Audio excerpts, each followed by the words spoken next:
10년 전 그날 아침, 타닥타닥, 냄비에선 된장찌개가 성급하게 끓어 넘치고 있었다. 새벽 공기가 차에 가시지 않은 부엌에는 매캐한 연기와 아내 한수정의 부산스러운 움직임만이 가득했다. 그녀는 잠옷바람으로 밥을 푸고 반찬을 담으며 헐떡였다. 출근 준비를 마친 정만수가 미간을 찌푸리며 식탁에 앉았다. 또 늦잠이야 대체 정신이 있는 거야? 없는 거야? 만수의 목소리는 아침의 고요함을 칼처럼 베었다. 수정의 어깨가 움찔 떨렸다. 그녀는 타는 냄새가 나는 찌개를 허둥지둥 불에서 내리며 기어 들어가는 목소리로 말했다. 미안해요. 어젯밤에 혜진이가 열이 좀 있어서 금방 차릴게요. 핑계는. 매일이 전쟁이야 전쟁. 이러니 민경이가 당신 보고 답답하다고 하나는 거 아니야. 그는 거칠게 수저를 집어들었다.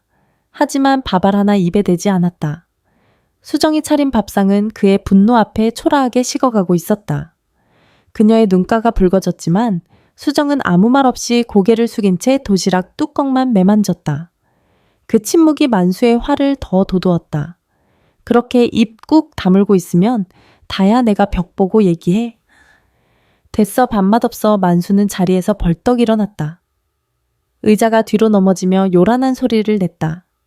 그는 현관으로 향하며 돌아보지도 않고 마지막 말을 내뱉었다. 지독한 칼날이 되어 그녀의 심장에 박힐 그 말을. 다신 내 눈에 띄지 마. 쾅. 현관문이 세차게 닫혔다. 그 소리는 집 안의 모든 공기를 찢어발겼다. 부엌에 홀로 남은 수정은 그 자리에 주저앉아 떨리는 어깨를 감싸 안았다. 그녀의 소리 없는 울음이 끓어 넘친 된장찌개 위로 허무하게 피어올랐다. 그리고 현재 10년 후 정만수는 익숙하게 산길을 올랐다. 10년이라는 세월이 그의 머리칼에 서리를 내리고 걸음걸이를 무겁게 만들었지만 아내의 기일지리만큼은 단 한 번도 걸은 적이 없었다. 그에게 이 산길은 속죄의 길이자 스스로에게 내리는 형벌이었다. 10년이 지나도 너는 이렇게 날 불러내는구나, 수정아. 해마다 이맘때면 코끝을 스치는 은목서 향기가 올해도 어김없이 그의 가슴을 죄어왔다. 달콤하면서도 서글픈 향기. 그건 수정이 가장 좋아했던 향이었다. 절에 도착한 그는 신발을 벗고 마당을 가로질렀다. 언제나처럼 대웅전 오른쪽 가장자리에 조용히 무릎을 꿇었다. 주지스님의 독경 소리가 나른하게 울려 퍼졌고 향냄새가 묵직하게 내려앉았다. 만수는 품에서 낡은 묵주를 꺼내 쥐었다. 염주알 하나하나가 지난 10년간 자신이 삼켜온 죄책감의 무게 같았다. 내가 그때 그 말만 안 했어도, 그날 아침 그냥 한 번만이라도 따뜻하게 안아줬어도 후회는 언제나 늦었다. 그날 오후 아내는 교통사고로 세상을 떠났다. 시신은 형체도 알아볼 수 없을 만큼 훼손된 채로 돌아왔다. 그는 차마 아내의 마지막 모습을 보지 못했고 그저 묵묵히 유골함을 받아들었다. 그날 이후 그는 살아도 사는 게 아니었다. 아이고, 오라버니 여기서 이러고 있으면 어떡해. 가게는 그날 오 만수가 운영하는 작은 설렁탕 가게 문이 거칠게 열렸다. 여동생 정민경이었다. 그녀는 밍크 코트를 휘날리며 들어와 가게 안을 휙 둘러보더니 인상부터 썼다. 가게꼴이 이게 뭐야 휑한 것 좀 봐. 이러니 돈이 안 붙지 기일이라 절에 좀 다녀왔다. 만수는 뚝배기를 닦으며 무심하게 대꾸했다. 민경은 그의 앞에 털썩 앉으며 가방을 내려놓았다. 기일은 기일이고 장사는 장사지 죽은 사람이 밥 먹여줘. 그리고 오라버니 혜진이 결혼은 어쩔 거야? 강서방내서 자꾸 날짜 잡자고 연락 오는데 언제까지 이렇게 미룰 셈이야. 정해진 만수의 하나뿐인 딸이었다. 아내를 잃은 후 그가 살아가는 유일한 이유. 혜진이 뜻대로 하게도. 아니 오라버니는 답답한 소리 좀 그만해. 강서방내가 어떤 집안인데 우리 혜진이 호강시켜줄 집안이라고. 이런 기회 흔치 않아. 솔직히 말해서 죽은 언니가 발목 잡는 거 아니야? 그런 답답한 엄마 밑에서 자라내라고 저쪽에서 안 좋게 볼까봐 내가 얼마나 노심초사인데 민경아. 만수의 목소리가 낮게 깔렸다. 죽은 사람 얘기 함부로 하는 거 아니다. 함부로 하긴 뭘 사실이잖아. 언니가 살아있었어 봐. 지금보다 나았을 것 같아. 맨날 오라버니 눈치나 보고 귀 한 번 못 펴고 살았을 거 아니야. 민경의 뾰족한 말들이 만수의 낡은 상처를 헤집었다. 그는 더 이상 대꾸할 힘도 없어 고개를 돌려버렸다. 같은 시각 서울의 한 조용한 카페.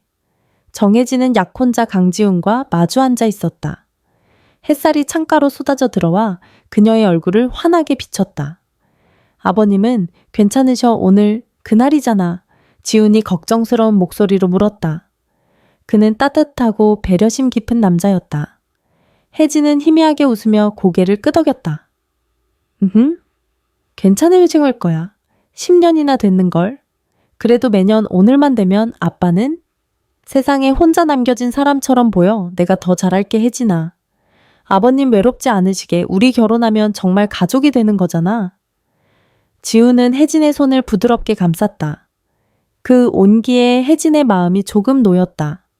하지만 마음 한구석에는 여전히 지워지지 않는 그늘이 있었다. 10살 이후로 그녀의 삶에서 엄마라는 단어는 그리움이자 슬픔이었다.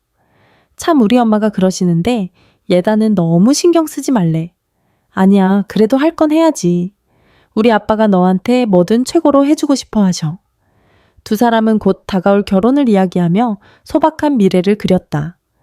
혜진에게 지우는 어둠 속 한 줄기 빛과 같은 사람이었다.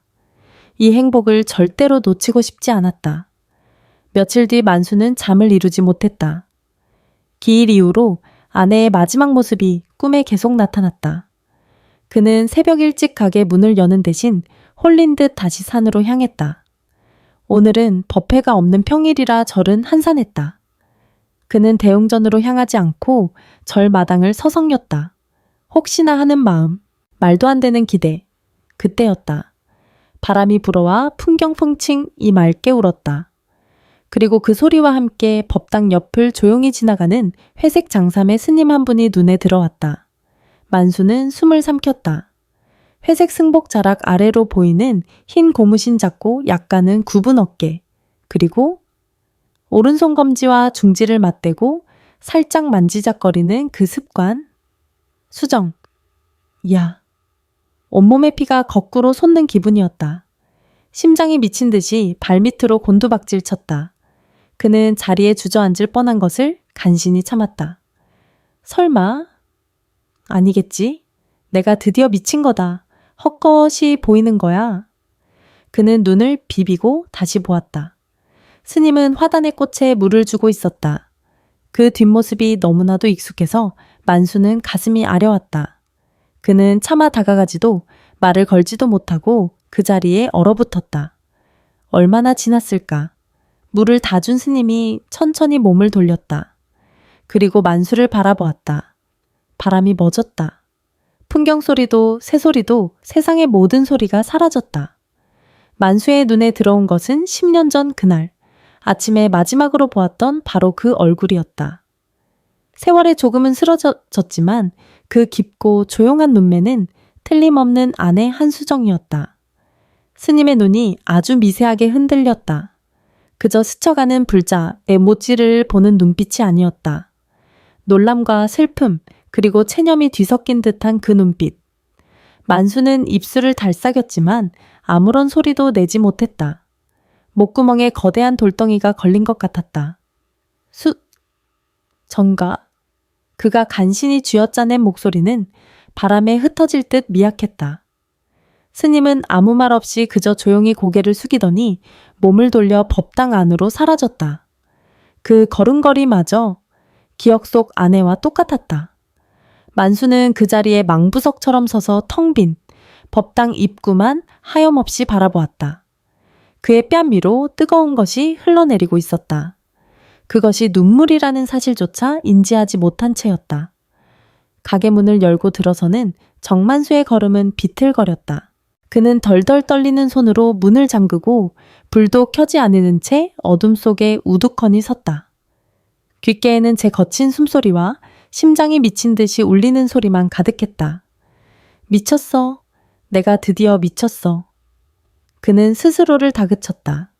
10년이다. 강산도 변한다는 세월이다. 죽은 아내가 그것도 스님이 되어 눈앞에 나타날 리가 없었다. 죄책감이 만들어낸 환영일 뿐이라고 늙고 병든 몸이 일으킨 착각일 뿐이라고 그는 필사적으로 되뇌어댔다. 만수는 비틀거리며 부엌으로 가 찬물을 벌컥벌컥 들이켰다. 하지만 갈증은 가시지 않았고 혼란은 더욱 선명해졌다. 그 눈빛, 모든 것을 체념한 듯 공허하면서도 그 안에 순간 스쳐 지나갔던 미세한 흔들림. 그건 낯선 사람을 보는 눈빛이 아니었다. 그는 홀린 듯 안방으로 들어가 먼지 쌓인 낡은 장롱문을 열었다. 맨 아래 칸 10년 동안 한 번도 열어보지 않았던 상자가 있었다. 아내의 유품이었다. 그는 떨리는 손으로 상자를 열었다.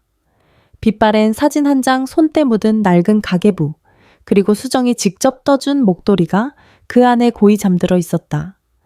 만수는 사진을 꺼내 들었다. 혜진의 손을 잡고 활짝 웃고 있는 젊은 날의 수정. 그는 거친 손가락으로 사진 속 아내의 얼굴을 천천히 쓸어보았다. 방금 전 절에서 보았던 스님의 얼굴과 사진 속 얼굴이 겹쳐졌다. 아니야, 닮았을 뿐이야. 세상에 닮은 사람이 어디 한둘인가.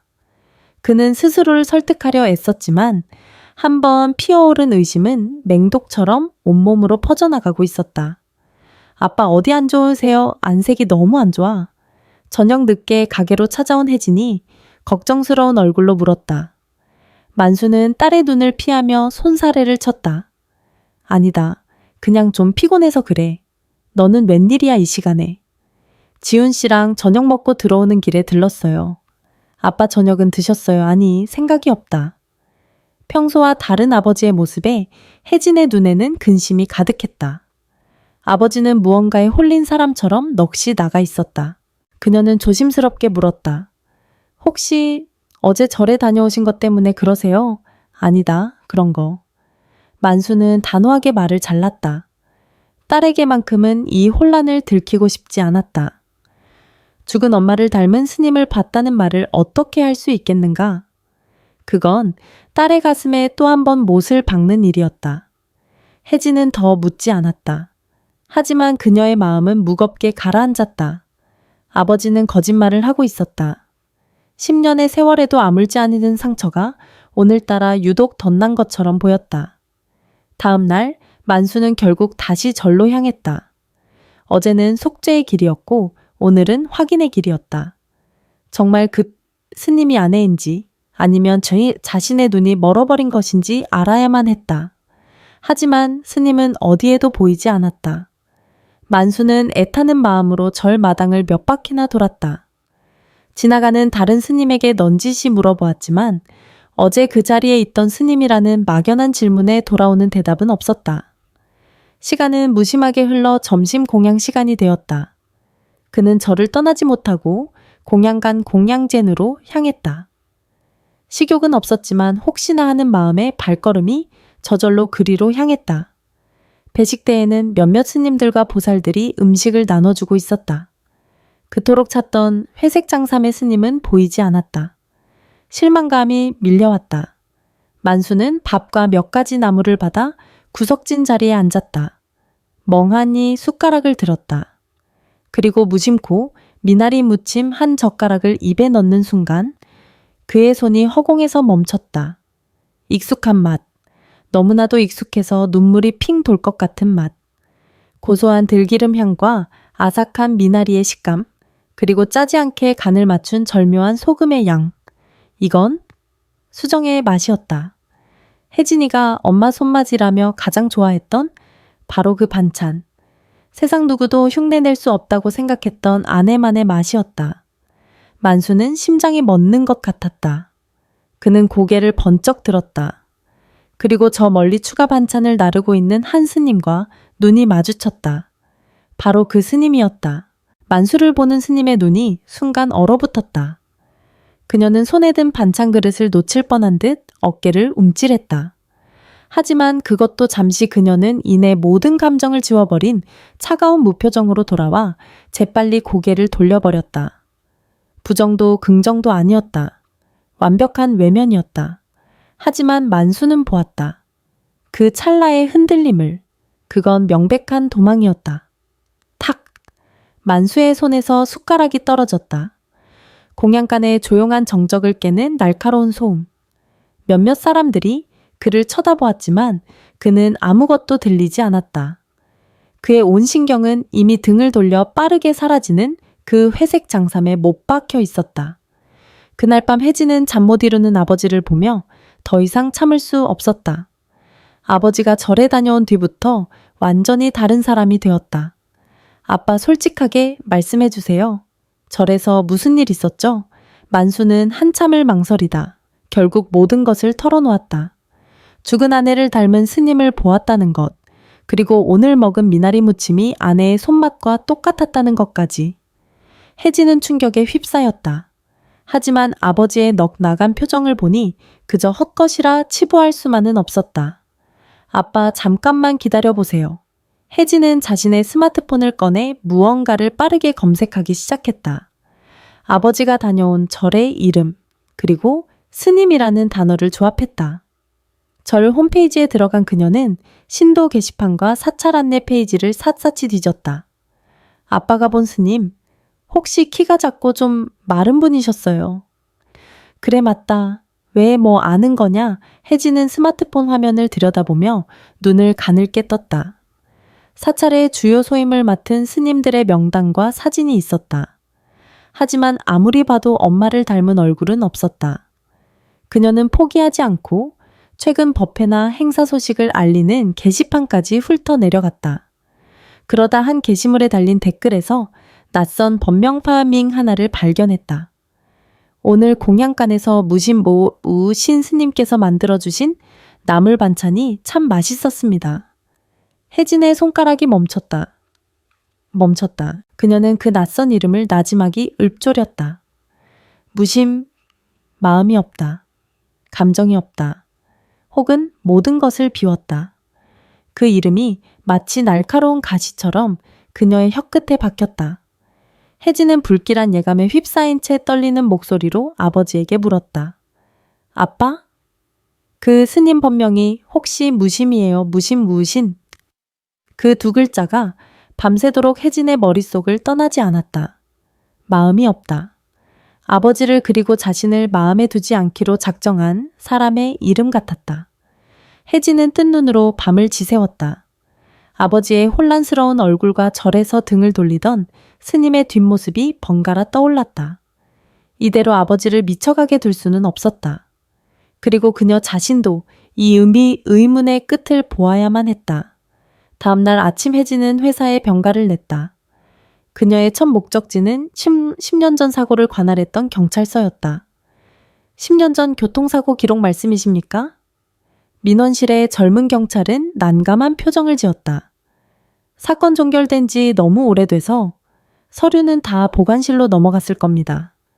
유가족이시라도 열람 절차가 꽤 복잡합니다.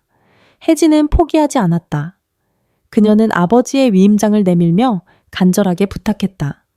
한참의 실랑이 끝에 그녀는 겨우 빗바랜 사고기록서 사본 한 장을 손에 넣을 수 있었다. 내용은 간단했다. 사건명 단독 차량 전복 및 화재 사고. 운전자 한수정 현장에서 사망 확인. 하지만 혜진의 눈을 사로잡은 것은 서류맨 아래 아주 작은 글씨로 적힌 특이사항이었다. 참고 시신 소외사호의 정도가 극심하여 신원 특정 불가. 차량 번호 및 현장 증거 기반으로 운전자 추정. 심장이 철렁 내려앉았다. 추정. 확정이 아니었다. 그렇다면 그때 아버지가 수습한 유골은 정말 엄마가 아닐 수도 있다는 뜻인가? 혜진은 떨리는 손으로 다음 목적지인 구청 기록 보관실로 향했다. 퀴퀴한 종이 냄새가 가득한 그곳에서 그녀는 사망신고서 원본을 열람했다.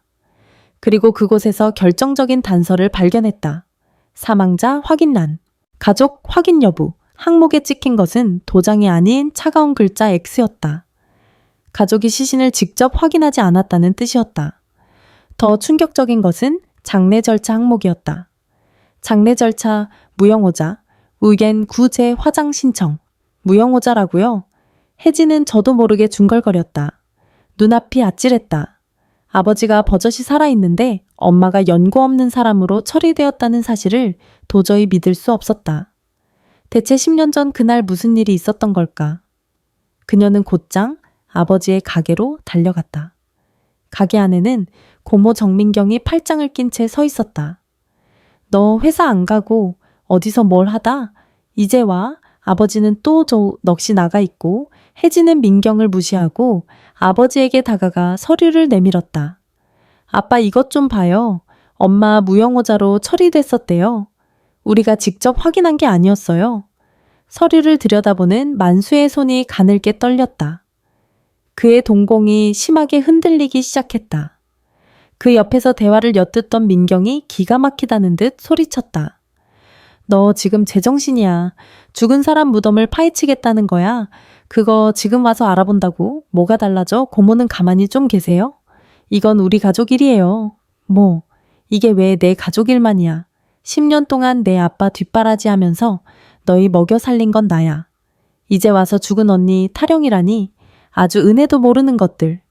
민경은 혜진의 손에서 서류를 낚아채려 했다. 혜진이 몸을 피하며 소리쳤다. 만약에 엄마가 살아있다면요? 뭐라는 거야? 미친 소리 하고 있네. 민경은 악을 쓰듯 외쳤다. 그 여자는 죽었어.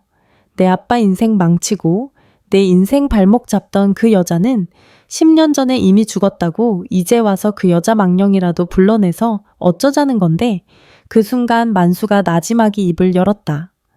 그만해라 민경아. 그의 목소리는 지쳐 있었지만 그 안에는 서늘한 분노가 담겨 있었다.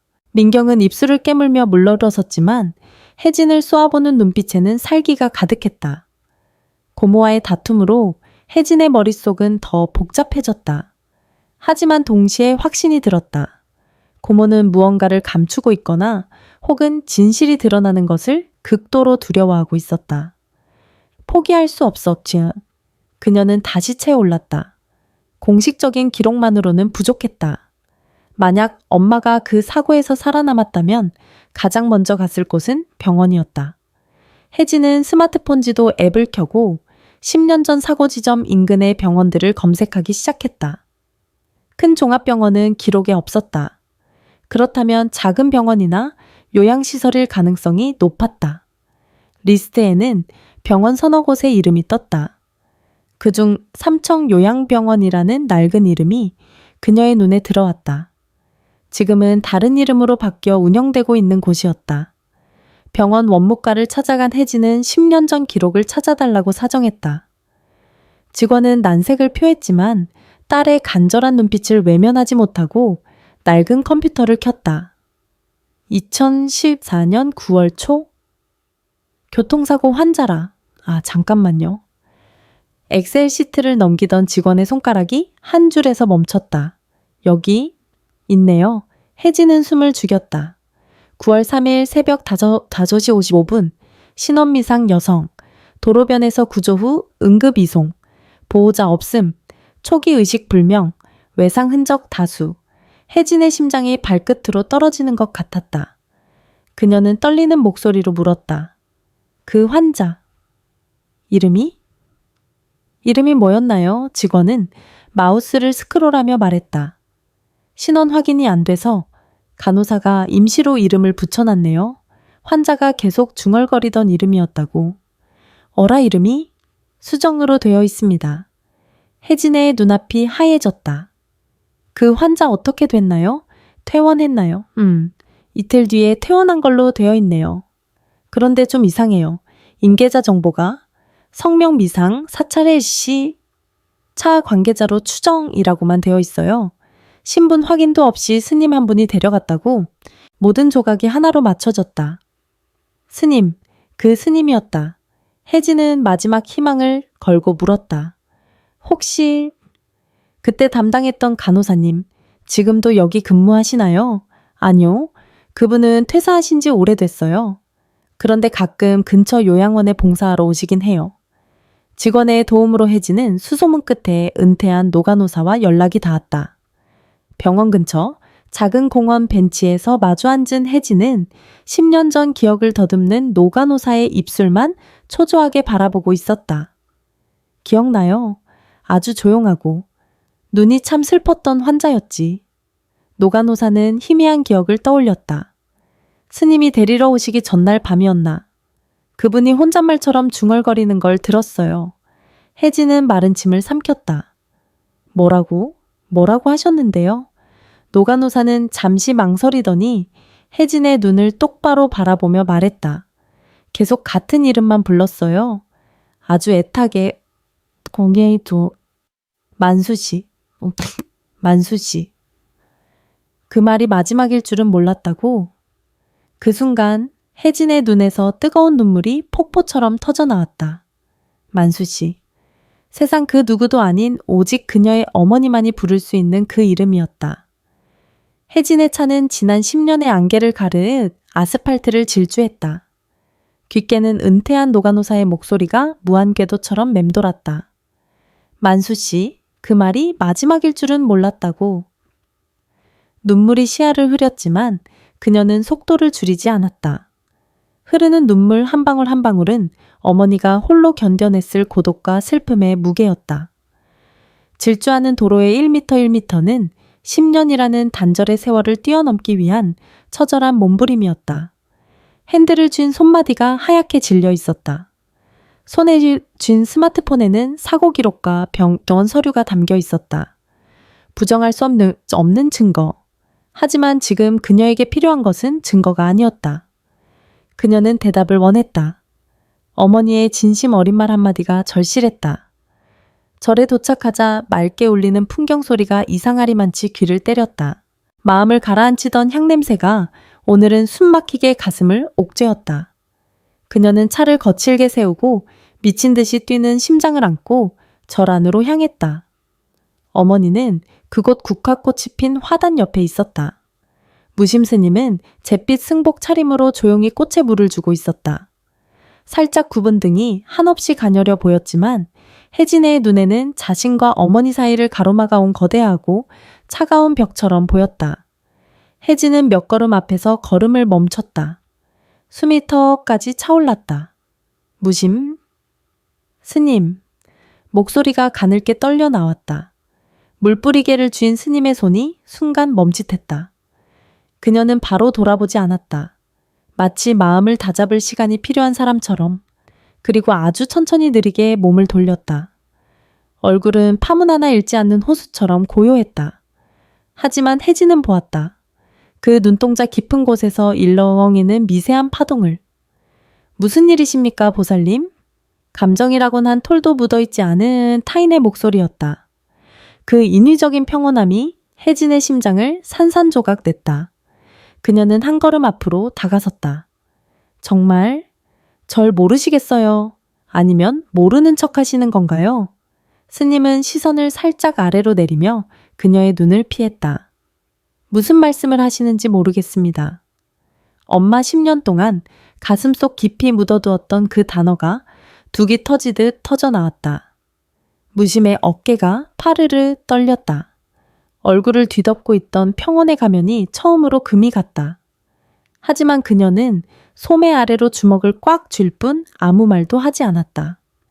그 침묵은 그 어떤 부정보다 잔인했다. 혜진의 안에서 분노와 슬픔이 뒤섞여 치밀어 올랐다. 그녀는 가방에서 병원 기록 사본을 꺼내 들었다. 2014년 9월 3일 삼청 요양병원. 교통사고로 실려온 신원미상의 환자. 이틀 뒤에 스님 한 분이 그 환자를 데리고 나갔다고 했어요. 그리고 그 환자는 우리 아빠 이름을 계속 불렀다고 했어요. 혜진은 감정이 북받쳐 빠르게 말을 쏟아냈다. 간호사가 똑똑히 기억했어요. 만수수지, 그 말이 마지막일 줄은 몰랐다고? 이것도 거짓말인가요? 말씀 좀 해보세요. 무심의 눈에 형언할 수 없는 깊은 슬픔이 고였다. 그녀는 혜진을 바라보며 처음으로 입술을 달싹였다. 그 모든 것은 지나간 속세의 인연일 뿐입니다. 인연이요? 엄마가 떠난 뒤로 무너져 내린 내 인생은 인연이 아닌가요? 10년 동안 죄인처럼 살아온 우리 아빠의 고통은 인연이 아닌가요?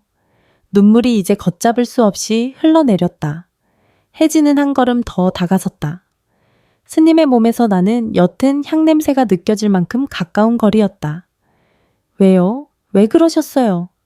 사고에서 살아남으셨으면 돌아왔어야죠. 왜 모든 걸 버리고 마음도 없는 무심이 되어서 우리를 버리셨어요. 10년간 억눌러왔던 감정의 댐이 무너졌다. 그녀는 소리치고 울부짖고 애원했다. 왜 저를 모르는 척하세요? 엄마, 제발. 제발 대답 좀 해줘요. 무심은 두 눈을 질끈 감았다. 감은 눈꺼풀 사이로 뜨거운 눈물 한 방울이 흘러내려 뺨을 적셨다. 10년의 고통을 모두 응축한 듯 지독하게 뜨거운 눈물이었다. 그녀는 눈을 뜨고 딸을 바라보았다. 목소리는 거의 속삭임에 가까웠지만 그 안에는 뼛속 깊은 아픔이 배어 있었다. 한수정이라는 여자는 그날 죽었으니까. 아니, 네 아버지의 마지막 그 말에 나는 죽었다. 그래서 돌아갈 수 없었다.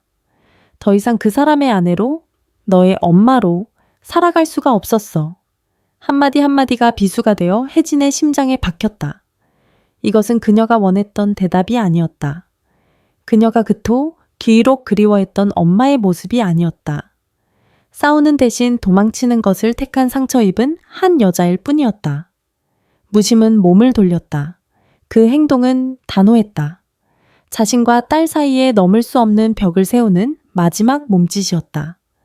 느리고 무거운 걸음으로 멀어지는 어머니의 뒷모습을 보며 혜진은 다리에 힘이 풀리는 것을 느꼈다. 그녀는 마당의 차가운 흙바닥 위로 그대로 주저앉고 말았다. 온몸의 기운이 다 빠져나갔다. 그토록 보고 싶었던, 그토록 안고 싶었던 어머니의 뒷모습. 혜진은 마지막 남은 힘을 다해 울음에 잠겨 갈라진 목소리로 외쳤다. 엄마 무심의 뒷모습이 그 자리에 돌처럼 굳었다. 혜진은 흐르는 눈물 사이로 똑똑히 보았다. 미세하게, 그러나 선명하게 떨리고 있는 어머니의 어깨를. 그것은 득도한 스님의 뒷모습이 아니었다. 울음을 터뜨리지 않기 위해 입술을 깨물며 필사적으로 딸에게서 도망치는 어머니의 뒷모습이었다. 그날 밤 작은 설렁탕 가게 안의 공기는 납처럼 무거웠다. 혜진은 아버지에게 병원 기록부터 노간호사의 증언까지 낮에 있었던 모든 일을 털어놓았다. 부녀는 식어가는 국밥 그릇을 사이에 두고 어떤 절규보다 더 고통스러운 침묵 속에 잠겨 있었다. 하지만 그들은 몰랐다. 살짝 열린 방문 틈으로 한 그림자가 오랫동안 그곳에 서 있었다는 것을. 혜진의 혼수 문제를 의논하러 들렀던 정민경이 모든 것을 듣고 있었다. 한마디 한마디를 전부. 살아있어 기억을 잃고 스님이 돼 민경의 얼굴이 서서히 변해갔다. 의심은 경악으로 그리고 이내 얼음장처럼 차가운 분노로 굳어졌다. 불행한 올케에 대한 연민 따위는 없었다. 그녀의 머릿속에서는 전혀 다른 독선적인 계산이 번뜩였다. 저 여우 같은 년, 죽은 척하고 10년 동안 우리 집안을 통째로 속여. 분노가 치밀어 오른 것은 감춰진 진실 때문이 아니었다. 올케의 재등장이 자신이 공들여 쌓아 올린 모든 것, 혜진의 부유한 결혼과 그 집안에서의 자신의 입지를 위협한다는 사실 때문이었다. 쾅 방문이 거칠게 열렸다. 민경이 눈을 부라리며 뛰어들어왔다. 지금 둘이 앉아서 무슨 미친 소리를 하고 있는 거야? 단체로 뭐에 씌었어? 혜진과 만수는 소스라치게 놀랐다. 살아있긴 누가 살아있어 스님은 무슨 놈의 스님 그 여자가 우릴 속인 거야. 교활한 년 남편 자식 버리고 잠적했다가 이제 딸 자식 부잣집에 시집 간다니까 돈 냄새 맡고 기어 나온 거지? 고모? 무슨 말을 그렇게 하세요? 혜진이 하얗게 질린 얼굴로 더듬거렸다. 무슨 말이긴 내가 너 강서방이랑 엮어주려고 얼마나 애썼는지. 알아 그 사돈댁 마나님 앞에서 내가 얼마나 허리를 굽실거렸는데 이제 와서 어디서 굴러먹던 귀신이 나타나서 다 망치게 생겼잖아. 민경은 혜진의 팔을 잡아채 거칠게 흔들었다. 정신 차려 이 멍청한 거사 당장 그 절구석에 발도 붙이지 마. 내 엄마는 죽었어. 10년 전에 이미 죽었다고 알았어. 그 손나 만수가 버럭 소리치며 자리에서 일어서려 했다. 네가 상관할 일 아니야. 상관할 일이 아니라고 민경이 기가 막히다는 듯 코웃음을 쳤다. 오라버니 꼴 좀 봐. 저 여자 때문에 10년을 폐인처럼 살았잖아. 이제 딸 인생까지 망치는 꼴을 보려고 그래. 난 절대 그렇게는 못 봐. 절대로 그녀는 가방을 낚아채듯 들고 폭풍처럼 가게를 뛰쳐나갔다. 아수라장이 된 가게 안에는 망연자실한 부녀만이 남았다. 다음 날 민경은 최고급으로 차려입고 강남의 한 호텔 커피숍에서 지훈의 어머니와 마주 앉았다. 그녀는 능숙하게 사업적인 미소를 지었지만 눈은 계산적으로 빛나고 있었다. 사부인 잘 지내셨어요? 네, 안녕하시죠. 그런데 무슨 일로 이렇게 급하게 보자고 하셨어요? 지훈의 어머니는 우아했지만 사람을 꿰뚫어 보는 날카로움이 있는 여자였다. 민경은 연극 배우처럼 과장되게 한숨을 쉬며 눈물 한 방울 없는 눈가를 손수건으로 찍어냈다. 제가 이걸 어디서부터 말씀을 드려야 할지 다름이 아니라 저희 혜진이 집안 사정 때문에요. 혜진이한테 무슨 일 있나요? 아이고 혜진이야, 착하죠. 문제는 저희 집안의 과거가 조금 좀 복잡해서요. 아시다시피 애 엄마가 일찍 세상을 떠나서 민경은 의도적으로 말끝을 흐리며 상대의 표정을 살폈다. 그런데 최근에 과거의 망령 같은 게 불쑥 나타나서 집안을 흔들고 있습니다. 혹시라도 이런 불미스러운 일이 사부인 댁의 명성에 누가 될까봐 또 아이들 앞날에 그림자가 질까봐 제가 노심초사해서요.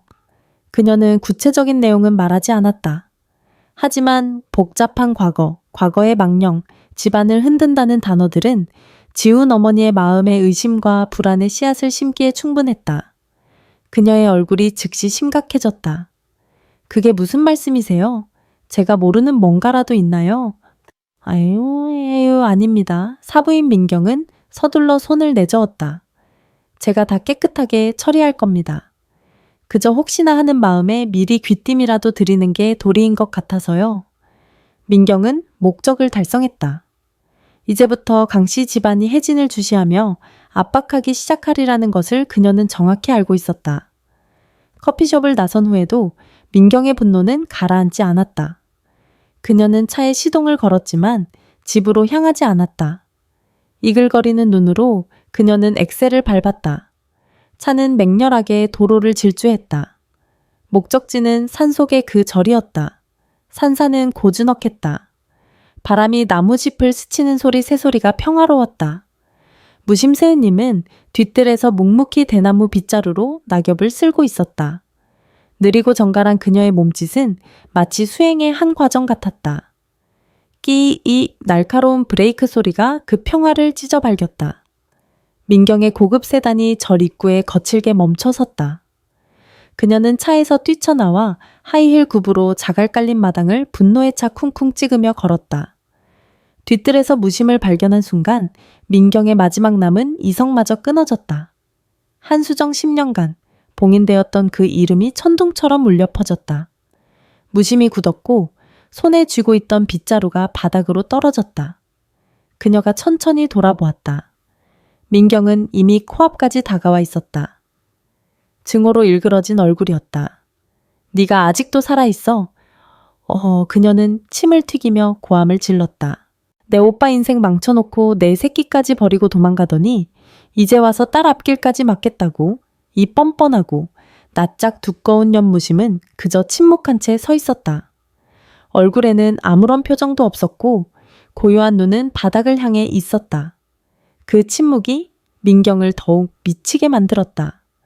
왜 벙어리라도 됐어. 그깟 승복 걸치면 보살이라도 된 줄 알아? 내가 똑똑히 말해주지. 넌 평생 우리 집안의 재앙이고 불행덩어리야. 바로 옆에는 마당 청소용으로 떠놓은 차가운 물통이 있었다. 광기에 휩싸인 민경은 망설임 없이 그 물통을 집어들었다. 얼음장처럼 차가운 물 한 통이 고스란히 무심의 머리 위로 쏟아졌다. 잿빛 승복이 순식간에 짙게 젖어들며 앙상한 몸에 들러 붙었다. 물줄기가 머리카락을 타고 얼굴과 턱을 지나 뚝뚝 떨어졌다. 소란에 놀란 다른 스님들이 급히 달려나왔다. 아미타불 보살님, 이게 무슨 짓입니까? 그들은 황급히 무심의 앞을 막아서며 헐떡이는 민경을 말렸다. 하지만 그 모든 혼돈의 한가운데서 무심은 미동도 없이 서 있었다. 떨지도 피하지도 비명 한 번 지르지도 않았다. 그저 흠뻑 젖은 채 홀로 서 있을 뿐이었다. 그 고요한 눈은 마치 파문 하나 잃지 않는 깊은 호수 같았다. 방금 끔찍한 모욕을 당한 사람이 자신이라는 사실조차 잊은 것처럼 어머니 혜진의 절규가 산사의 공기를 갈랐다.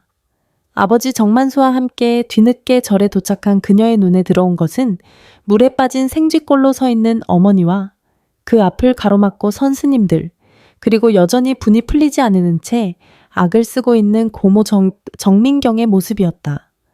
그야말로 아수라장이었다. 만수는 그 광경에 숨이 멎는 것 같았다. 10년 만에 마주한 아내는 그의 기억보다 더 야위고 창백했다. 잿빛 승복은 흠뻑 젖어 앙상한 어깨선을 그대로 드러냈고 젖은 머리카락은 차갑게 뺨에 달라붙어 있었다. 하지만 정작 그를 무너뜨린 것은 아내의 눈빛이었다. 모든 것을 체념한 듯 그 어떤 감정도 담고 있지 않은 텅 빈 눈. 네가 어떻게 수정이한테 이럴 수가 있어.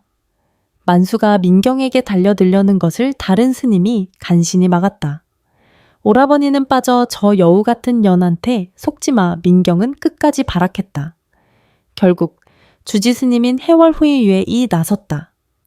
그의 엄하고 낮은 목소리가 소란을 잠재웠다. 그만하시오 보살님. 부처님 앞에서 이게 무슨 추태입니까? 민경은 해월 스님의 위엄에 눌려 입술을 깨물었지만 여전히 도끼 서린 눈으로 무심을 쏘아보았다. 해월 스님은 다른 스님에게 조용히 눈짓했고 이내 무심은 스님들의 부축을 받으며 안으로 옮겨졌다. 혜진은 어머니의 뒷모습을 보며 발을 동동 굴렀지만 차마 다가가기 없었다. 어머니는 단 한 번도 그녀 쪽을 돌아보지 않았다. 그날 밤 만수는 주지 스님인 해월과 마주 앉았다. 작은 다실 차시에는 침향챈 향냄새와 무거운 침묵만이 흘렀다. 만수는 떨리는 목소리로 겨우 입을 열었다. 스님, 어찌 된 일입니까? 제 아내가 어쩌다 이곳에? 해월 스님은 조용히 찻잔을 채우며 나지막이 말했다. 무심 스님은 10년 전 깊은 가을밤에 이곳으로 왔습니다. 해월 스님의 이야기는 담담했지만 그 내용은 만수의 심장을 도려내는 듯했다. 처음 절에 왔을 때 그녀는 이름도 과거도 기억하지 못했다. 그저 넋이 나간 사람처럼 며칠을 굶고 며칠을 잠들지 못했다. 스님들은 그녀를 침묵 스님이라 불렀다. 하루 종일 단 한마디도 하지 않았기 때문이었다. 어떤 날은 밤새도록 마당을 서성였고 어떤 날은 부엌 한 구석에 빗자루만 든 채 멍하니 서 있었지요. 가장 추웠던 겨울밤에는 맨발로 눈밭 위에 서서 하염없이 하늘만 바라보았습니다. 발이 꽁꽁 얼어 동상에 걸려도 그저 서 있기만 했습니다. 만수는 숨을 쉴 수 없었다. 아내가 겪었을 고통의 깊이가 파도처럼 밀려와 그의 목을 졸랐다. 기억이 돌아온 것은 한참 뒤였습니다. 어느 봄날 법당에서 홀로 울고 있는 것을 발견했지요. 그때 처음으로 자신의 이름을 말했습니다. 한수정이라고. 그리고 다시는 속세로 돌아가지 않겠다 했습니다. 왜 돌아오지 않았답니까? 만수의 목소리가 절망으로 갈라졌다. 해월 스님은 조용히 눈을 감았다. 그것은 정 보살님께서 더 잘 아시지 않겠습니까? 무심 스님은 그저 제가 있을 곳은 이곳뿐입니다. 라고만 했습니다. 그 말이 지난 10년간 그분이 한 유일한 대답이었습니다. 다시를 나온 만수의 걸음은 청은망은이었다. 그는 비틀거리며 마당을 가로질렀다. 아내가 맨발로 서 있었다는 눈밭 밤새 서성였다는 마당. 그 모든 공간이 거대한 비석처럼 그의 죄를 짓누르고 있었다. 혜진아 우리. 그냥 다 없던 일로 하면 안 될까? 그날 밤 약혼자 강지훈이 혜진을 찾아왔다. 그의 얼굴에는 안타까움과 곤혹스러움이 뒤섞여 있었다. 어머니께서 걱정이 많으셔. 돌아가신 줄 알았던 장모님이 갑자기 나타나셨다는 것도 그렇고 오늘 절에서 있었던 일도 소문이 이상하게 돌고 있는 것 같아. 혜진은 아무 말도 할 수 없었다. 지훈의 잘못이 아니라는 것을 알았다. 하지만 그의 말은 비수가 되어 가슴에 박혔다. 다 없던 일로 하자니 어떻게 그럴 수 있단 말인가, 지훈 씨. 나 지금은 결혼 생각할 수 없어. 미안해. 혜진아 제발. 우리 아빠 쓰러지실 것 같아. 그리고 엄마는 10년 동안 지옥 속에서 살았어. 내가 어떻게 나 혼자 행복해질 수 있겠어. 두 사람 사이에 차가운 정적이 흘렀다. 혜진이 어렵게 내민 약혼 반지를 지우는 참아받지 못하고 망설였다. 그들의 견고했던 사랑에 처음으로 금이 가기 시작했다. 집으로 돌아온 만수는 멍하니 아내의 유품 상자를 다시 열었다. 해월 스님의 말을 듣고 나니 이 상자 안에 담긴 모든 것이 새롭게 보였다. 그때 상자 가장 깊숙한 곳에서 낡고 작은 쪽지 하나가 떨어졌다. 아내가 시집 올 때 가져온 낡은 성경책 사이에 껴있던 까맣게 잊고 있던 쪽지였다. 그는 떨리는 손으로 쪽지를 펼쳤다. 그것은 수정의 글씨가 아니었다. 삐뚤빼뚤하고 날카로운 동생 민경의 글씨체였다. 10여 년 전 수정이 이 쪽지를 붙잡고 홀로 울던 모습이 희미하게 떠올랐다. 새언니 이것만 똑똑히 알아둬. 우리 오빠 발목 잡지 말고 아들 하나 못 낳는 주제에 평생 죄인처럼 살아. 언니가 이 집에 들어와서 되는 일이 하나도 없어. 만수의 손이 부들부들 떨렸다. 그랬다. 모든 것이 기억났다. 이 쪽지 때문에 그날 아침 수정은 빌도 평소보다 더 위축되어 있었다. 그리고 그런 아내에게 그는 민경이가 당신 보고 답답하다고 하는 거 아니야 라며 소리쳤다. 그 말이 아내의 가슴에 마지막 비수를 꽂았던 것이다. 자신이 뱉은 말과 동생의 악담이 아내를 벼랑 끝으로 내몰았다. 모든 퍼즐 조각이 맞춰졌다. 그 순간 만수는 가슴을 부여잡았다. 지독한 통증이 심장을 꿰뚫는 것 같았다. 그는 숨을 헐떡이며 바닥으로 쓰러졌다. 그의 손에서 구겨진 쪽지가 힘없이 바닥으로 떨어졌다. 그 위로 만수의 뜨거운 눈물이 후회처럼 번져나갔다. 가게 문을 닫은 정만수는 텅 빈 홀 어둠 속에 홀로 앉아 있었다. 테이블 위에는 동생 정민경이 썼던 낡은 쪽지가 놓여 있었다. 10년의 세월이 묻어 누렇게 변색된 종이 조각. 하지만 그 안에 담긴 도끼는 세월에도 바래지 않고 여전히 날카롭게 살아있었다. 그는 몇 시간이고 그 쪽지를 노려보았다. 아내의 고통, 동생의 악의 그리고 자신의 비겁함이 작은 종이 위에서 아우성을 치는 듯 했다. 모든 것이 자신의 탓이었다. 동생의 악행을 묵인하고 상처 입은 아내를 보듬어 주기는커녕 더 큰 상처를 냈던 것은 바로 자신이었다. 후회가 뼈를 깎는 고통으로 다가왔다. 하지만 이제 와서 후회만 하고 있을 수는 없었다. 그는 자리에서 일어났다. 비틀거렸지만 눈빛만은 결연했다. 10년 만에 처음으로 그는 도망치는 대신 맞서기로 결심했다. 정민경의 아파트는 만수의 낡은 가게와는 다른 세상이었다. 대리석 바닥은 불빛을 반사해 눈이 부셨고 값비싼 가구들은 과시적으로 자리를 차지하고 있었다. 거실 소파에 누워 드라마를 보며 과일을 먹던 민경은 요란하게 울리는 초인종 소리에 인상을 찌푸렸다. 누구야 이 밤에? 짜증 섞인 얼굴로 문을 연 그녀의 눈이 동그래졌다. 문 앞에는 금방이라도 쓰러질 듯 위태로운 얼굴의 오빠 정만수가 서 있었다. 오빠가 이 시간에 웬일이야? 만수는 대답 대신 그녀를 밀치고 안으로 들어섰다. 그의 낯선 위압감에 민경은 저도 모르게 뒷걸음질 쳤다. 만수는 거실 중앙으로 걸어가 민경이 아끼는 유리 테이블 위로 손에 들고 있던 쪽지를 내던졌다. 이거 네가 쓴 거지. 민경의 시선이 구겨진 쪽지에 닿았다. 그녀는 순간 당황했지만 이내 표정을 갈무리하고 콧방귀를 뀌었다. 이게 언제적 종이 쪼가리야. 난 기억도 안 나네. 기억이 안 나. 만수의 목소리가 얼음처럼 차갑게 울렸다. 평생 죄인처럼 살라고 이 집에 들어와서 되는 일이 하나도 없다고 저주를 퍼부었던 게 기억이 안 난단 말이냐? 그제야 민경은 시치미를 뗄 수 없다는 것을 깨달았다. 그녀는 팔짱을 끼며 오히려 더 뻔뻔하게 나왔다. 그래, 내가 썼다. 그게 뭐 어쨌다고. 내가 틀린 말 했어. 그 여자 들어오고 나서 우리 집안 풍비박산 난 거 사실이잖아. 닥쳐. 만수가 버럭 소리쳤다. 그의 눈은 핏발이 서 있었다. 네, 그 독한 말들이 내 형수를 얼마나 갉아먹었는지. 알아. 아들 못 낳는 게 무슨 죄라고. 그 착해 빠진 사람이 내 등살에 얼마나 숨죽여 울었는지 아느냔 말이다. 그럼 잘 됐네. 울기만 하던 그 여자가 스님이 됐다니. 아주 제격이잖아. 거기서는 아무한테도 구박받을 일 없겠네. 민경의 입에서는 반성이라고는 찾아볼 수 없는 악담만이 쏟아졌다. 그녀는 한 걸음 다가서며 만수를 똑바로 쏘아보았다. 오빠야말로 정신 차려. 그 여자는 오빠 인생의 오점이었어. 내가 그걸 치워준 거라고. 그런데 이제 와서 왜 또 그 여자 편을 드는 건데 10년이면 충분하잖아. 그 순간 만수의 이성이 끊어졌다.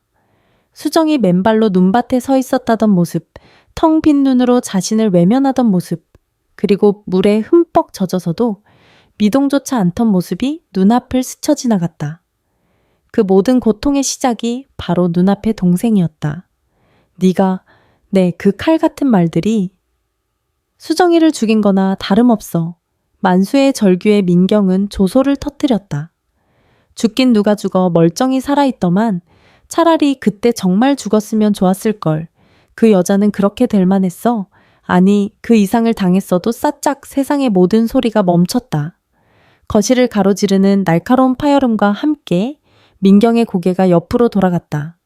그녀의 뺨 위로 시뻘건 손자국이 선명하게 피어올랐다. 그녀는 충격과 고통에 휩싸여 제 뺨을 감싸쥐고 믿을 수 없다는 눈으로 오빠를 바라보았다. 평생 자신에게 손 한 번 댄 적 없던 오빠였다. 만수의 손은 허공에서 부들부들 떨리고 있었다. 그는 거친 숨을 몰아쉬었다. 평생 묵묵히 짊어지고 왔던 죄책감과 분노가 한순간에 폭발해버렸다. 오빠가 어떻게 나를? 민경이 원망 섞인 목소리로 중얼거리는 순간이었다. 만수가 갑자기 짧은 신음을 뱉으며 가슴을 움켜쥐었다. 그의 얼굴에서 순식간에 핏기가 사라졌다. 그는 비틀거리며 테이블 모서리를 짚었지만 몸을 가누지 못했다. 쿵만수의 몸이 힘없이 바닥으로 쓰러졌다. 그의 옆으로 유리 화병이 떨어지며 산산조각 났다. 민경의 얼굴에서 분노와 충격이 사라지고 그 자리에 새하얀 공포가 들어찼다. 오빠?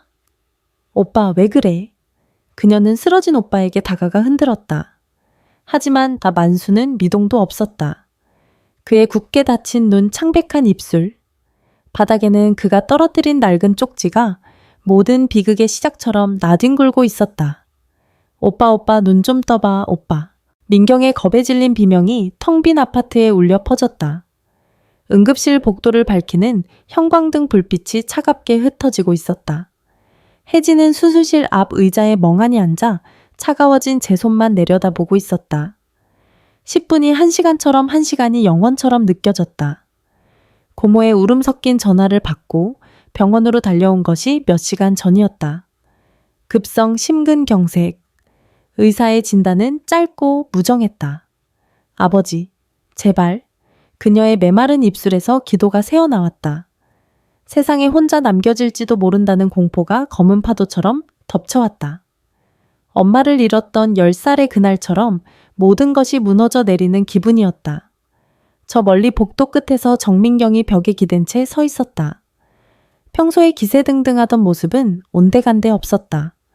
값비싼 옷은 구겨져 있었고 화장은 눈물로 얼룩져 엉망이었다. 그녀는 혜진에게 다가오지도 못하고 그저 죄인처럼 고개를 숙인 채 어깨를 떨고 있었다. 오빠를 쓰러뜨린 것이 자신이라는 죄책감이 그녀의 영혼을 갉아먹고 있었다. 그때 혜진의 휴대전화가 희미하게 진동했다. 화면에는 강지훈이라는 이름이 떠 있었다. 그녀는 잠시 망설이다 전화를 받았다. 여보세요? 혜진아 괜찮아? 너희 고모님께 연락받고 전화했어. 아버님은 좀 어떠셔? 지훈의 목소리는 여전히 다정했지만 혜진은 그 너머에 있는 보이지 않는 벽을 느꼈다. 지훈의 어머니가 했을 말들, 그가 처한 곤란한 입장이 선명하게 그려졌다. 아직 수술 중이야. 내가 지금 거기로 갈까? 아니야. 오지 마. 혜진은 저도 모르게 차갑게 대답했다. 여기 와도 지훈 씨가 할 수 있는 건 아무것도 없어. 그리고 나도 지금은 누구도 만나고 싶지 않아. 짧은 침묵이 흘렀다. 그 침묵은 두 사람의 관계에 생긴 균열의 깊이를 말해주고 있었다. 미안하다, 혜진아. 내가 정말 미안해. 지훈의 사과가 오히려 비수처럼 박혔다. 혜진은 아무 대답 없이 전화를 끊었다. 손에서 힘이 빠져 휴대전화가 바닥으로 떨어졌다. 그녀는 울음조차 나오지 않았다. 아버지는 사경을 헤매고 엄마는 자신을 외면하고 사랑이라 믿었던 관계는 위태롭게 흔들리고 있었다. 깊은 밤 산사의 공기는 도시의 것보다 훨씬 차가웠다. 해월 스님은 다실에 홀로 앉아 있었다. 그의 앞에는 낡은 휴대전화가 놓여 있었다. 그는 한참을 망설이다. 결국 조용히 무심의 거처로 향했다. 방 안에는 작은 등불 하나만 켜져 있었다. 무심은 좌복 위에 정저한 채 미동도 없이 앉아 있었다. 마치 돌부처 같았다. 해월 스님은 문 밖에서 나지막이 말했다. 무심 스님, 안에서 아무런 대답이 없었다. 하지만 그녀가 듣고 있다는 것을 알고 있었다. 정만수 보살님이 위독하시답니다. 병원입니다. 해월 스님은 그 말만 남기고 조용히 돌아섰다. 문 안쪽에서 무심의 어깨가 아주 미세하게 떨리는 것을 그는 느끼지 못했다. 시간이 얼마나 흘렀을까? 산사의 모든 것이 잠든 시간 무심의 방문이 소리 없이 열렸다. 그녀는 어둠 속의 그림자처럼 스며들어 누구의 눈에도 띄지 않고 절을 빠져나왔다. 맨발에 고무신만 신은 채 그녀는 어두운 산길을 망설임 없이 내려갔다. 택시를 잡아타고 병원에 도착했을 때 새벽의 푸른빛이 창문으로 스며들고 있었다. 그녀는 병원 안으로 들어가지 못하고 한참을 밖에서 서성였다. 10년, 그토록 외면하고 도망쳤던 남편이 저 차가운 건물 안에서 죽어가고 있었다. 나 때문이야. 나 때문에. 그녀의 입술이 소리 없이 움직였다. 결국 그녀는 마스크로 얼굴을 반쯤 가린 채 조심스럽게 병원 안으로 들어섰다. 중환자실. 유리창 너머로 온갖 기계장치에 둘러싸여 누워있는 만수의 모습이 보였다. 그의 얼굴은 믿을 수 없을 만큼 창백했고 가슴은 겨우 약하게 오르내릴 뿐이었다. 10년의 세월이 그를 얼마나 고단하게 만들었는지 한눈에 알 수 있었다. 무심은 차가운 유리창에 이마를 기댔다. 뜨거운 눈물이 마스크 안으로 흘러내렸다. 미움도 원망도 아니었다. 그저 지독한 슬픔과 연민이 심장을 후벼 팠다. 그 순간 그녀는 더 이상 무심 스님이 아니었다. 그저 죽어가는 남편을 바라보는 아내 한수정일 뿐이었다. 한참을 그렇게 서 있는데 등 뒤에서 익숙한 목소리가 들렸다. 어머니? 무심은 심장이 멎는 것 같았다. 그녀는 천천히 아주 천천히 뒤를 돌아보았다. 복도 저편에 혜진이 서 있었다. 밤새 한숨도 자지 못해 퀭한 눈 엉망으로 흐트러진 모습. 딸은 아버지를 간호하다 잠시 바람을 쐬러 나왔던 길이었다. 두 사람은 복도 양끝에 선 채 말없이 서로를 바라보았다. 유리창 하나를 사이에 둔 생과 사의 경계. 그리고 그 경계 앞에서 10년 만에 처음으로 서로를 정면으로 마주한 엄마와 딸. 아무런 소리도 들리지 않는 정막 속에서 두 사람의 눈빛만이 허공에서 부딪혔다. 원망과 그리움 슬픔과 연민이 뒤섞인 채로. 병원 복도의 공기는 소독약 냄새와 슬픔으로 가득 차 있었다. 혜진은 어머니의 앙상한 팔목을 잡았다. 잿빛 승복 아래로 느껴지는 뼈마디가 그녀의 마음을 아리게 했다. 그녀는 어머니를 복도 끝 인적이 드문 비상계단 쪽으로 이끌었다. 문을 닫자 바깥의 소음이 희미해지고 두 사람만의 공간이 만들어졌다. 창문으로 희미한 새벽빛이 들어와 두 사람의 얼굴을 비췄다. 혜진은 어머니의 얼굴을 똑바로 보았다. 마스크 위로 드러난 눈가는 밤새 울었는지 붉게 부어 있었다. 이제는 도망 안 가실 거죠? 혜진의 목소리는 원망이 아닌 애원에 가까웠다. 무심하니 수정은 아무 말 없이 고개를 떨궜다. 그녀의 침묵은 더 이상 외면이 아니었다. 10년간 겹겹이 쌓아올린 방어벽이 무너져 내린 자의 무력함이었다. 혜진은 한 걸음 다가서며 떨리는 목소리로 말을 이었다. 아빠, 저렇게 된 거 엄마 탓 아니에요. 내 탓도 아니고요. 다 그냥 그렇게 되어버린 거예요. 그 말에 수정의 어깨가 가늘게 떨리기 시작했다. 내가 내가 그날 아침에 그러지 말았어야 했어. 내가 그 사람 말을 그렇게 가슴에 담아두지 말았어야 했어. 그랬다면 아무 일도 없었을 텐데. 수정의 입에서 처음으로 지난 10년의 후회가 터져나왔다. 목소리는 갈라지고 끊겼지만 그 안에는 뼈에 사무친 고통이 담겨 있었다. 매일 밤 꿈을 꿨어. 네가 날 부르는 꿈, 그 사람이 날 찾는 꿈. 꿈에서 깨면 여기가 절인지 지옥인지 알 수가 없었어. 그래서 그냥 다 잊기로 한 거야. 한수정이라는 이름도 엄마라는 이름도 다 잊어야만 내가 숨을 쉴 수 있을 것 같았어. 그녀의 눈에서 참아왔던 눈물이 굵은 방울로 뚝뚝 떨어졌다. 미안하다. 혜진아. 정말 미안하다. 그 사과 한마디에 혜진의 가슴을 짓누르던 모든 것이 녹아내렸다. 그녀는 어머니를 힘껏 끌어안았다. 너무나도 가녀려서 조금만 힘을 주면 부서져 버릴 것 같은 몸이었다. 어머니의 어깨가 딸의 품 안에서 걷잡을 수 없이 떨리고 있었다. 혜진도 소리내어 울었다. 10살의 그날 이후 처음으로 엄마의 품에서 우는 아이처럼. 한참의 시간이 흐르고 두 사람의 울음이 잦아들었을 때였다. 중환자실 간호사가 다급하게 비상계단 문을 열었다. 정혜진 보호자님 아버님께서 깨어나셨어요. 중환자실 안 정만수는 희미하게 눈을 떴다. 산소호흡기 너머로 보이는 천장이 흐릿했다. 몸은 청은망은이었고 목소리는 나오지 않았다. 의사와 간호사들이 분주하게 움직이는 것이 보였다. 그의 눈동자가 초점 없이 흔들리며 누군가를 찾았다. 산소호흡기 안에서 뭉개진 소리가 희미하게 새어나왔다. 그 소리를 들은 혜진의 심장이 쿵 내려앉았다. 그녀는 문 밖에 서서 망설이는 어머니의 손을 잡았다. 엄마 들어가요. 아빠가 엄마를 찾고 있어. 수정은 고개를 저었다. 두려움이 그녀를 올감했다. 지금의 자신을 그가 알아볼 수 있을까? 자신을 보면 원망하지 않을까? 엄마 제발. 혜진은 거의 애원하듯 어머니를 이끌고 병실 안으로 들어섰다. 침대 곁으로 다가서는 순간 만수의 흐릿했던 눈동자에 천천히 초점이 맞춰졌다. 그는 자신의 눈앞에 서 있는 사람을 알아보았다. 잿빛 승복 헬쑥한 얼굴. 하지만 그 눈빛만은 10년 전 그날 아침과 똑같은 그의 아내 한수정이었다.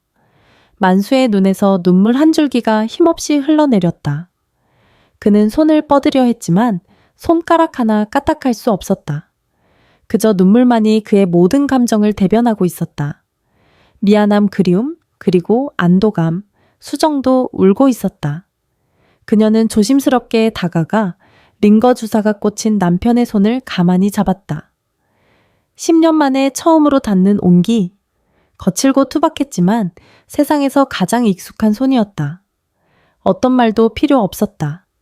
두 사람은 그저 서로를 바라보며 눈물로 10년의 세월을 이야기했다. 모든 오해와 원망이 하얀 병실 안에서 조용히 녹아내리고 있었다. 그때 주치의가 혜진을 조용히 복도로 불러냈다. 그의 얼굴은 무겁게 가라앉아 있었다. 보호자분께는 솔직하게 말씀드려야겠습니다. 의사는 어렵게 입을 열었다. 수술은 잘 끝났지만 환자분 심장 상태가 생각보다 훨씬 좋지 않습니다. 이미 너무 많은 손상이 진행된 상태입니다.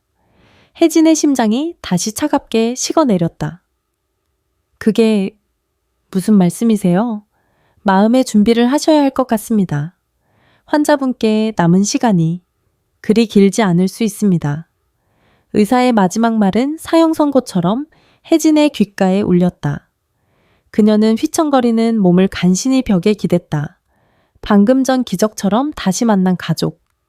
이제 겨우 서로의 상처를 보듬기 시작했는데 운명은 그들에게 아주 잠시의 행복만을 허락하고 더 큰 절망을 예고하고 있었다. 집에 가고 싶다. 일반 병실로 옮겨진 지 이틀째 되던 날 정만수는 창밖을 보며 나지막이 말했다. 그의 목소리는 여전히 잠겨 있었지만 그 안에 담긴 의지는 단호했다. 아빠 안 돼요. 아직 몸도 제대로 못 가누시잖아요. 혜진이 걱정스러운 얼굴로 반대했지만 만수는 고개를 저었다. 그의 시선은 병원의 하얀 벽이 아닌 다른 곳을 향해 있었다. 내 가게? 거기서 마지막을 보내고 싶어. 너희 엄마랑 네가 있는 곳에서. 그의 굳은 결심 앞에서 혜진도 수정도 더 이상 아무 말도 할 수 없었다.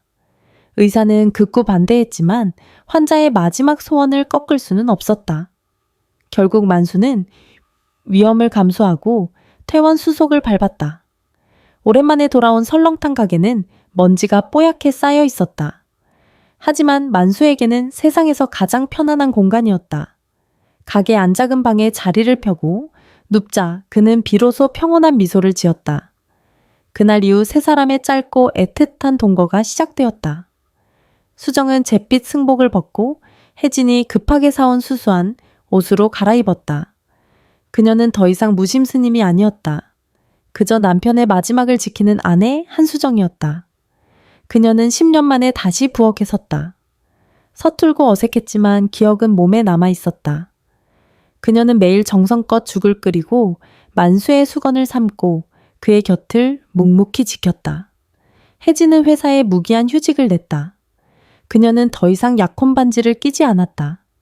아버지를 간호하고 그런 어머니의 어깨를 조용히 주물러 드리는 것이 그녀의 새로운 일상이 되었다.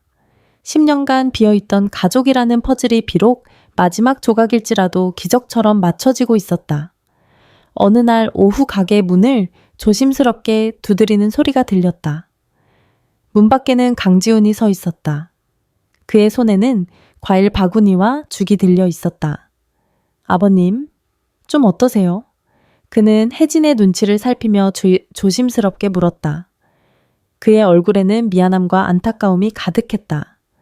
어머니께서 반대가 심하셨어요? 죄송합니다. 하지만 전 혜진 씨를 포기할 수는 없어요. 혜진은 아무 말 없이 그를 바라보았다.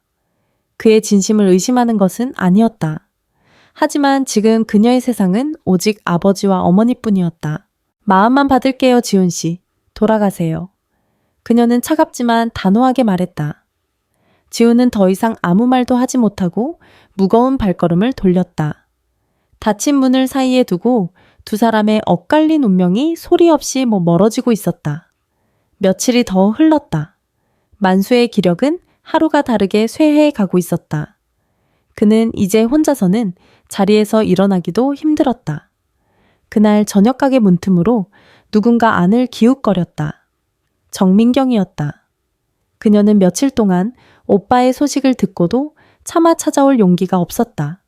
초췌한 얼굴, 죄책감에 짓눌린 어깨. 그녀는 가게 안에서 들려오는 희미한 웃음소리에 발을 멈췄다.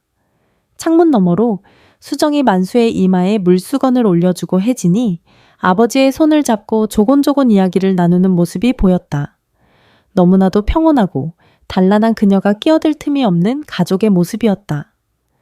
민경은 차마 안으로 들어가지 못하고 가게 앞 차가운 시멘트 바닥에 무릎을 꿇었다. 오빠, 미안해. 새언니, 내가 정말 잘못했어. 그녀의 소리 없는 오열이 어두운 골목길에 스며들었다. 안에서 그 소리를 들었는지 만수가 창밖을 잠시 바라보았다. 그는 아무 말도 하지 않았다. 그저 조용히 안에서 문을 잠갔다. 용서도 원망도 아니었다. 그저 남겨진 시간을 온전히 자신의 가족과만 보내고 싶다는 마지막 의사표현이었다. 그날 밤 만수는 잠 못 이루고 뒤척이다 수정을 불렀다. 수정아. 네, 여보. 수정이 그의 곁으로 다가앉았다. 달빛이 창문으로 스며들어 그녀의 얼굴을 부드럽게 비쳤다. 마지막으로 당신이 해준 밥 딱 한 번만 더 먹어보고 싶어. 만수의 눈에 눈물이 고였다. 10년 전 그날 아침 내가 걷어찼던 그 밥상, 따뜻한 설렁탕 한 그릇이랑 당신이 무쳐주던 그 미나리 무침, 그거 한 번만 다시 먹어볼 수 있을까? 수정의 입술이 파르르 떨렸다. 그녀는 고개를 숙여 흐르는 눈물을 감췄다. 그녀 역시 그날 아침을 단 한순간도 잊은 적이 없었다. 남편의 마지막 말이 비수가 되어 박혔던 그날, 자신이 차렸던 마지막 밥상. 그녀는 떨리는 손으로 남편의 손을 꼭 잡았다. 네, 여보, 제가 내일 아침에 꼭 차려드릴게요. 세상에서 제일 맛있는 밥상으로 차려드릴게요. 그것은 단순한 약속이 아니었다. 10년의 세월을 뛰어넘어 서로의 가장 깊은 상처를 보듬고 화해하는 마지막 의식이 될 터였다. 다음날 새벽 아직 동이 트지 않은 어스름한 시간에 수정은 조용히 잠자리에서 일어났다. 곤히 잠드는 남편과 딸의 얼굴을 잠시 내려다본 그녀의 눈가에 이슬이 맺혔다. 그녀는 소리 없이 방을 나와 10년 만에 처음으로 자신의 부엌에 섰다. 가게의 낡은 부엌, 모든 것이 그대로였다. 손때 묻은 가스레인지에 달아빠진 도마이가 살짝 나간 밥그릇까지 마치 시간이 멈춘 듯한 공간이었다. 수정은 떨리는 손으로 앞치마를 둘렀다. 모든 것이 낯설면서도 동시에 뼛속까지 익숙했다. 그녀는 먼저 쌀을 씻었다. 차가운 물에 손을 담그자 잊고 있던 감각들이 되살아나는 듯했다. 그녀는 커다란 솥에 사골과 양지를 넣고 불을 올렸다. 금세 구수하고 진한 냄새가 부엌을 채우기 시작했다. 10년 전 매일 아침 맡았던 바로 그 냄새였다. 뽀얀 국물이 뭉근하게 우러나는 동안 그녀는 미나리를 다듬었다. 파릇파릇한 미나리를 한 줄기씩 정성껏 씻고 물기를 털어냈다. 그리고 소금과 들기름, 깨를 넣어 조물조물 무쳤다. 그녀의 기억 속에 각인된 남편이 가장 좋아했던 바로 그 맛. 눈물이 뚝 떨어져 나물 위로 번져졌지만 그녀는 소매로 눈가를 훔치며 묵묵히 손을 놀렸다.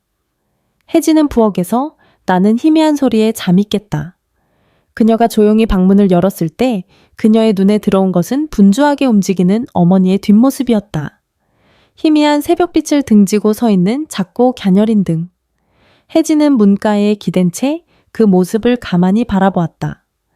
10살 때 멈춰버렸던 기억 속의 아침 풍경이 눈앞에 파노라마처럼 펼쳐졌다.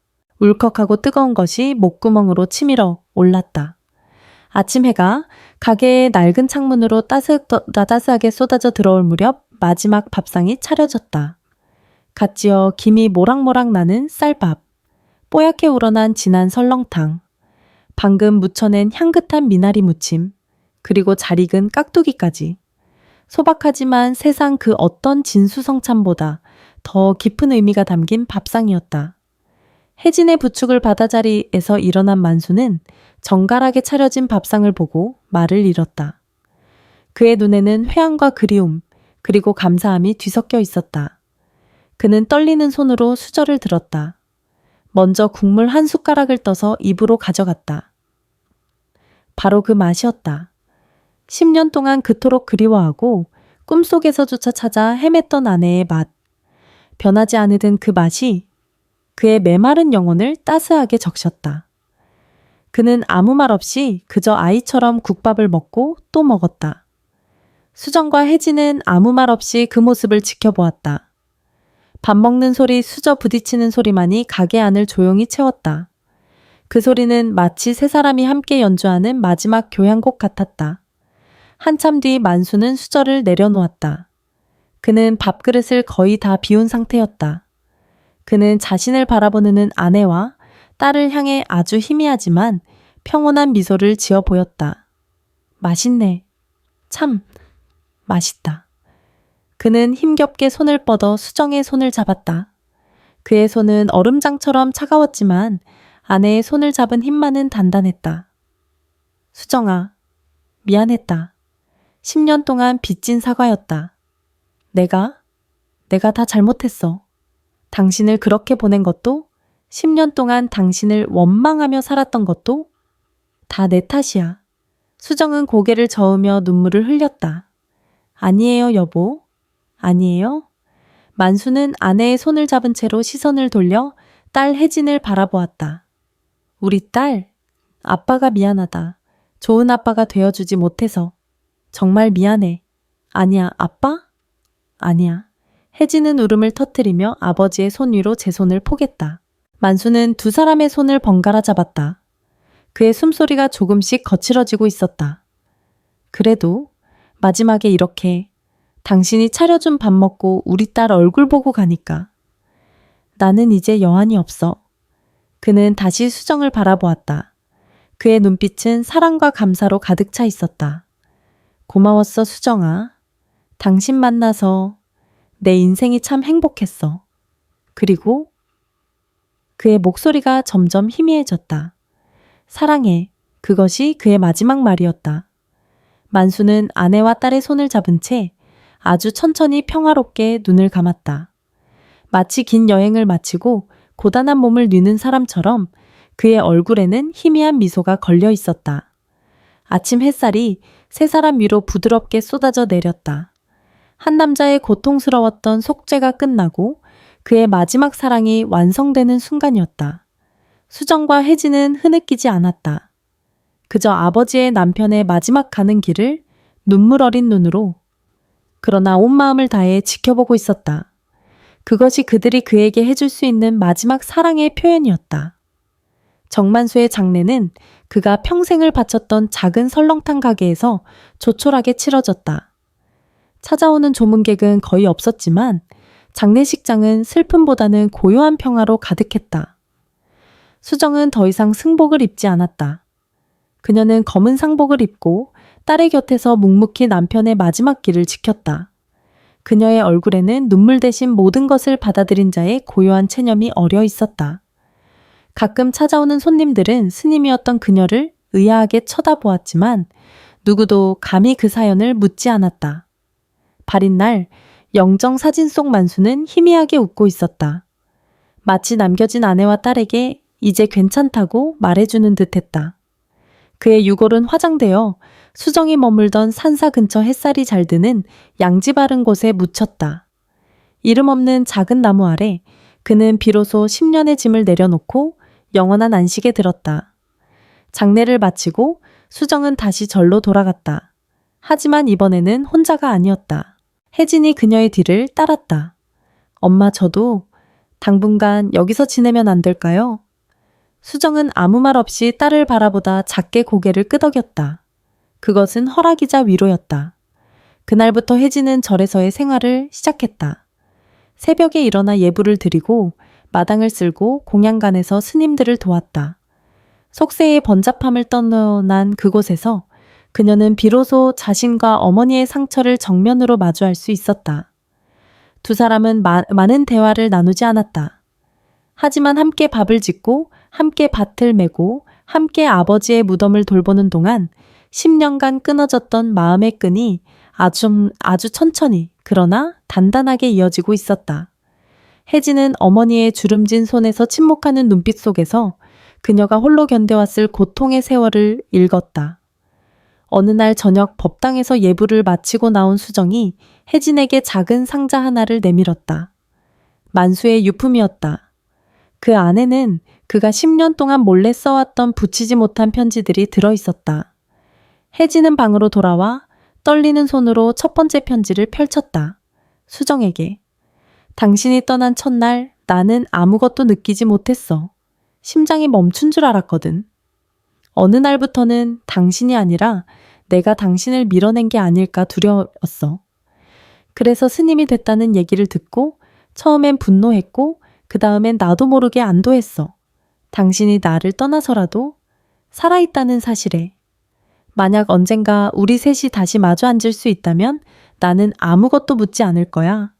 그냥 그 자리에 당신과 아이가 있다면 나는 그걸로 충분할 거야. 혜진은 편지를 끌어안고 소리 없이 울었다.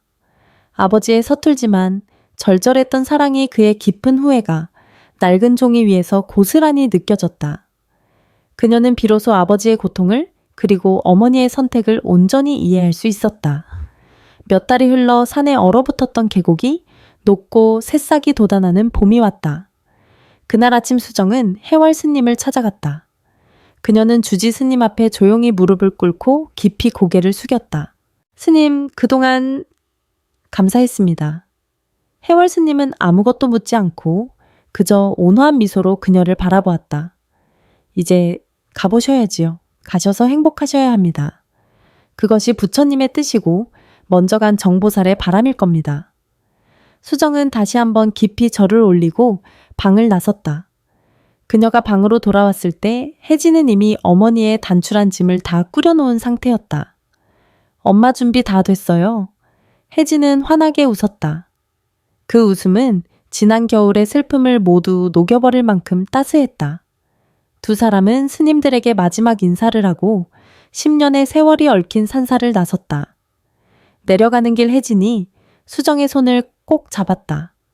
어머니의 손은 여전히 작고 말랐지만 그 안에 담긴 온기는 봄 햇살처럼 따뜻했다. 서울로 돌아온 두 사람은 가장 먼저 만수의 가게를 정리했다. 그리고 작은 아파트를 얻어 새로운 보금자리를 꾸렸다. 어느 주말 오후 초인종이 울렸다. 문 밖에는 조금은 수척해졌지만 여전히 다정한 눈빛의 강지훈이 서 있었다. 잘 지냈어요. 혜진은 대답 대신 희미하게 웃었다. 수정은 조용히 두 사람을 위해 차를 내왔다. 세 사람은 낡은 가게가 아닌 햇살이 가득 들어오는 새로운 집 거실에 앉아 있었다. 어색한 침묵이 흘렀지만 그 침묵은 더 이상 불편하지 않았다. 그것은 새로운 시작을 위한 조심스러운 기다림이었다. 그날 밤 혜진은 자신의 방 창가에 서서 밤하늘을 올려다보았다. 유난히 반짝이는 별 하나가 눈에 들어왔다. 아빠 보고 있어 나. 이제 엄마랑 같이 정말 잘 살아볼게. 아빠 목까지 우리가 행복해질게. 그녀는 창문을 닫으며 조용히 미소 지었다. 방문 밖에서는 수정이 딸을 위해 따뜻한 저녁을 짓는 소리가 들려왔다. 된장찌개가 보글보글 끓는 소리. 그 소리는 더 이상 슬픔의 기억이 아니었다. 그것은 상처를 이겨낸 두 여자가 함께 만들어갈 따뜻하고 희망찬 내일의 소리였다. 길고 아팠던 겨울이 가고 마침내 그들의 삶에도 진짜 봄이 오고 있었다.